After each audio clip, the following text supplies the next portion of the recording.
There was a day that I became wealthy. I'll tell you the day, I know that day I was rich. I was broke, I was pissed, I was angry at everybody else but who? Myself.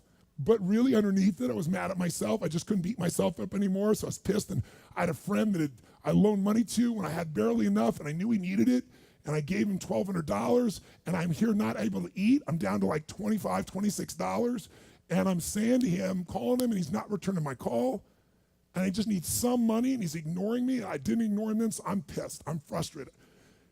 In the midst of all this, I'm also pragmatic. I got 25 and change, call it $26. What the hell am I gonna do? I don't have any plans for economics. I got overhead that's crazy. I'm living in this little tiny apartment, 400 square feet in Venice, California. So I thought, okay, when I was totally broke early on when I was 17, I used to save my money up and go to the smorgasbord and load up for Christmas, load up for the week.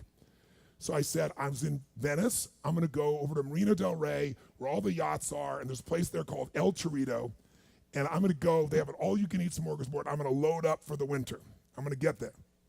So I didn't drive there, because I wasn't gonna spend the gas to get there, plus I needed to walk, so I walked there. And I go in, I'm not dressed really great, but it's Marina del Rey, it's okay, and I got a place right by the window, and I can see these yachts going by, and I'm dreaming of what life could be like, and I'm starting to let go of my anger, and I'm starting to focus on what I want instead of what I don't want. How many followers say I? And that shifted me just a bit. And now I'm eating, which shifted me a lot. And I got this giant plate stacked up. And I don't know what the amount was. It was like, whatever it was, $6.95, $7.95, right? So I'm gonna do this. I could probably do this 3 or 4 times, right? Somewhere in that range. As I'm finishing my meal, this little boy comes in, dressed in a little suit. And I honestly don't know how old he'd be, probably in the 3rd grade, so maybe 8 years old, 9 years old, something like that. And he was so adorable. And he opened the door for his mother. And his mother was an attractive lady. And he came over and he pulled out the seat for her and she sat down. And she was a pretty lady, but as pretty as she was, I was totally obsessed by this boy. He had presence at 7 or 8 years old. And it moved me. I don't know why, it moved me. And I thought, this kid is like pure. I want him to always be this way. He's such a good kid, he's a giver. So I got up and I paid for the meal, and whatever it was, $6, $7. So now I've got whatever left, $17, $18, $19.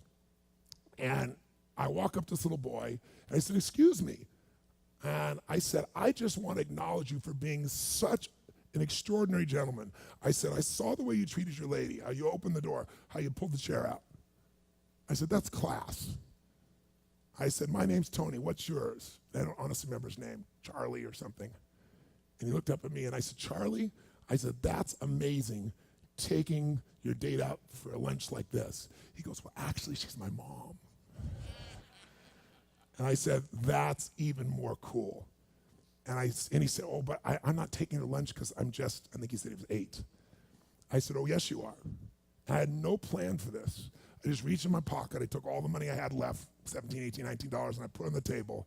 I said, you're taking her to lunch. He looked up at me and he goes, I can't take that. I said, sure you can. He said, why? Because I'm bigger than you are. And he smiled real big, and I didn't even look at his mom. I just turned and walked away. And I didn't walk out of that door. I flew home. I should have been freaking out. How the fuck am I gonna eat? But I didn't. I flew because something inside of me had finally got past scarcity. Had finally realized there's something inside of us more than our limits, especially around this thing called money that I had let terrorize me. And I got home, and the mailman came that day, and I had no idea I was gonna have my next meal. And a letter comes, and it's from the guy I loaned the money to. Handwritten notes saying, I've been avoiding you, it's wrong, I'm so sorry, you were there when I needed you. Here's what I owe you plus a little bit more. And the $1,200 was there, plus another $100 for the time that I had to take care of it. And for me, $1,300, that was enough to run my show for a month or 2. And I cried, and then I decided, what does this mean? And I thought, this means that whenever you give, it's always gonna come back, so you don't have to ever think about that shit again. Just give. And the rewards will be greater than you can ever imagine. I don't know if that's coincidence, but I decided to believe that day was a blessing when I became rich. And I can tell you honestly, I've had tough days in my life, economically, emotionally, like all of us.